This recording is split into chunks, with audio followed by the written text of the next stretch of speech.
नमस्कार दोस्तों, एक बार फिर से आपका बहुत बहुत स्वागत है आपके अपने YouTube channel M of success study point में। यहाँ पे हम अध्ययन कर रहे थे, पर्यावरण अध्ययन चैप्टर वाइज डिस्कस कर रहे हैं, हर पॉइंट को कवर कर रहे हैं और जिसके 5 वीडियो हमने अभी तक कंप्लीट कर लिए हैं। आज लेक्चर 6 है। सजीव जगत का चल रहा है, काफ़ी लंबा टॉपिक था इसलिए मैंने कई पार्ट में से डिवाइड किया है और सारे जो पॉइंट हैं वो इम्पॉर्टेंट हैं। सीटेट या अदर स्टेट टेट लेवल की प्रिपरेशन आप कर रहे हैं क्योंकि हमेशा यहाँ से क्वेश्चन आए हैं, इसलिए मैं सारे टॉपिक को कवर कर रही हूँ। सारे टॉपिक आपके क्लियर हो, अच्छे से आप एग्ज़ाम दें, यही हमारी कोशिश है। तो चलिए स्टार्ट करते हैं आज की क्लास। मेरा नाम है रितु और जो भी चैनल पे न्यू आए हैं वो चैनल को सब्सक्राइब कर लें, बेल आइकन को प्रेस कर लें, वीडियो को लाइक करें, शेयर करें ज़्यादा से ज़्यादा अपने फ्रेंड्स के साथ।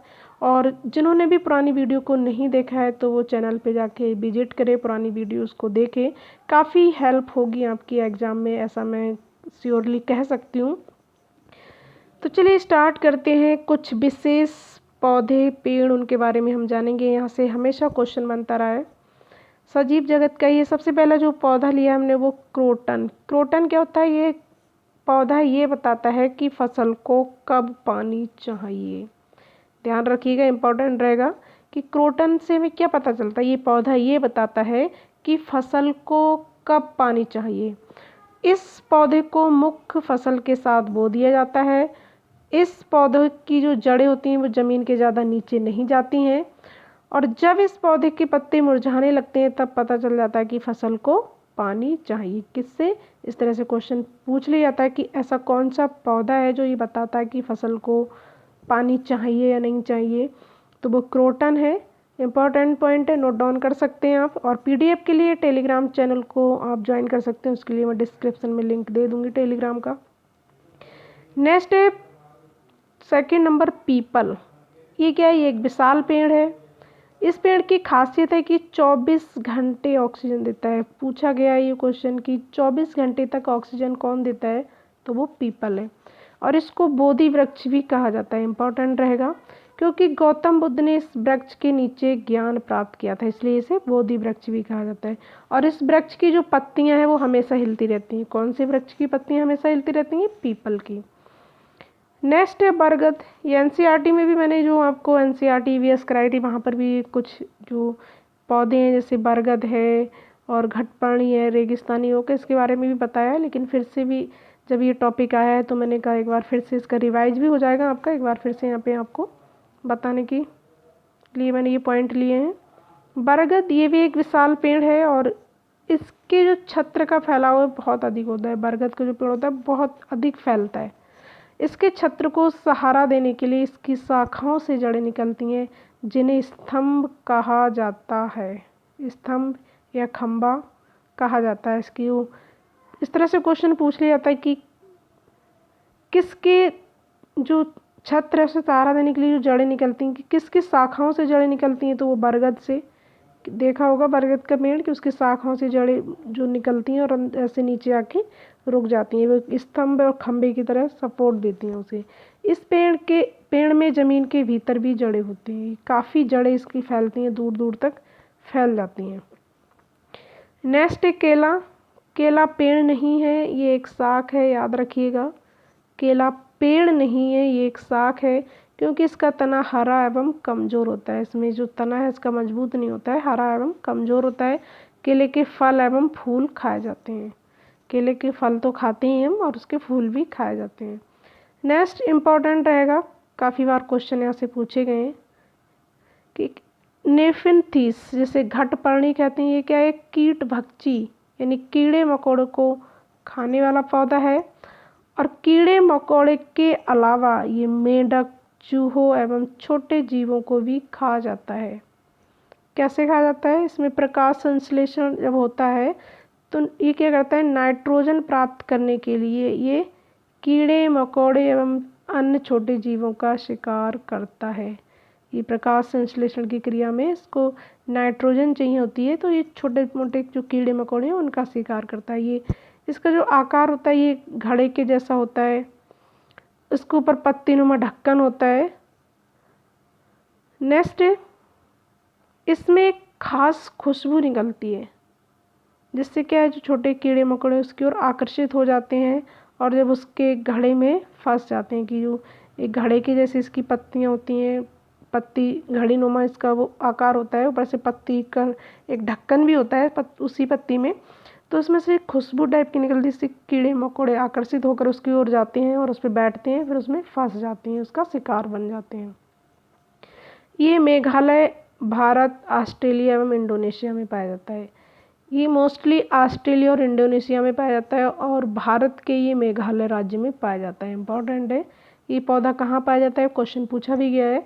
तो ये ऑस्ट्रेलिया और इंडोनेशिया में पाया जाता है और भारत के मेघालय राज्य में पाया जाता है। इंपॉर्टेंट पॉइंट रहेगा, नोट डाउन कर सकते हैं। नेक्स्ट ये भी इम्पॉर्टेंट है, रेगिस्तानी ओक। ये ऑस्ट्रेलिया के रेगिस्तान में पाया जाता है, याद रखिएगा। रेगिस्तानी ओक है वो हिंदुस्तान में नहीं, ऑस्ट्रेलिया के रेगिस्तान में पाया जाता है। या सीधे इतना ही क्वेश्चन देते हैं कहाँ पाया जाता है, तो ऑस्ट्रेलिया में पाया जाता है। इसकी जड़ें बहुत गहरी होती हैं परंतु पत्तियाँ बहुत कम होती हैं। जो ये रेगिस्तानी ओक होता है इसकी जड़ें बहुत गहराई तक होती हैं और पत्तियाँ इस पर बहुत कम होती हैं। इसके तने में पानी जमा रहता है, इसका जो तना है उसमें इस पानी स्टोर हो जाता है और जब इस क्षेत्र में पानी की कमी होती है तब यहाँ के निवासी इसके तने के अंदर पतला पाइप डालकर पानी निकाल कर पी लेते हैं। इसके तने में पानी रहता है क्योंकि रेगिस्तानी एरिया है वहाँ का, तो वहाँ के जो निवासी हैं, वहाँ पे रहने वाले जो लोग हैं, उसके तने के अंदर पतला पाइप डाल के पानी पी लेते हैं, अपनी प्यास बुझाते हैं। नेक्स्ट है खेजड़ी। ये भी इम्पॉर्टेंट रहेगा, यहाँ से भी क्वेश्चन पूछे जाते हैं, ये एनसीईआरटी में भी आया है। ये भारत के रेगिस्तान में पाया जाता है। जो ऊपर अभी हमने पढ़ा रेगिस्तानी वो ऑस्ट्रेलिया के रेगिस्तान में पाया जाता है और खेजड़ी है ये भारत के रेगिस्तान में पाया जाता है। कन्फ्यूज़न हो सकता है लेकिन थोड़ा सा ध्यान दीजिएगा, ये कन्फ्यूज़न दूर हो जाएगा कि जो रेगिस्तानी ओक है वो ऑस्ट्रेलिया में पाया जाता है और खेजड़ी भारत में पाया जाता है। इसकी लकड़ी में कीड़ा नहीं लगता है, इसकी फलियों की सब्जी बनती है, इसकी छाल दवा के रूप में प्रयोग होती है और इसे ज़्यादा पानी की ज़रूरत नहीं होती है। इसलिए रेगिस्तान एरिया के जितने भी पेड़ होते हैं उन्हें ज़्यादा पानी की ज़रूरत नहीं होती है। और इसकी जो पत्तियां हैं उसको जानवर खाते हैं, तो पूरी तरह से एक बहुत ही महत्वपूर्ण पौधा है ये, कि इसकी लकड़ी ख़राब नहीं होती, फर्नीचर बनाने के लिए उपयोगी होती है, फलियों की सब्जी बना के खाते हैं और इसकी जो छाल है वो दवा के रूप में प्रयोग की जाती है और इसे ज़्यादा पानी की ज़रूरत भी नहीं होती है। नेक्स्ट, क्षेत्र के आधार पर पौधों के प्रकार, ये भी जानेंगे, यहाँ से भी क्वेश्चन आते हैं। पहला है मरुद्भिद। मरुद्भिद कौन से होते हैं, ये पौधे मरुस्थल रेगिस्तान जैसे क्षेत्रों में पाए जाते हैं, इनकी जड़ें लंबी होती हैं। मरुद्भिद कौन से पौधे होते हैं, ये पौधे मरुस्थल यानी रेगिस्तान जैसे क्षेत्रों में पाए जाते हैं, इनकी जड़ें लंबी होती हैं। इनमें जो पत्तियां हैं वो छोटी छोटी होती हैं या फिर पत्तियां कांटों का रूप ले लेती हैं, जिससे बाष्पोत्सर्जन कम हो। यानी जब रेगिस्तान एरिया में होंगे तो अगर बाष्पोत्सर्जन ज़्यादा होगा तो पौधे को पानी की ज़रूरत होगी, तो इसलिए वहाँ पे ऐसे पौधे होते हैं कि इनकी पत्तियाँ बहुत छोटी होती हैं या कांटों का रूप ले लेती हैं। जब पत्तियाँ होंगी नहीं या कांटों के रूप में होंगी तो उसमें बाष्पोत्सर्जन की जो क्रिया है वो कम होगी या होगी ही नहीं। नेक्स्ट है नागफनी, जिसे कैक्टस कहते हैं। इसमें तना जो होता है वो हरा एवं गूदेदार होता है और मोमी परत से ढका होता है। इसमें इतना ही प्रकाश संश्लेषण होता है, मतलब जो तना है इसमें ये यहाँ पे ये होगा, इसके तने में ही प्रकाश संश्लेषण क्रिया होती है।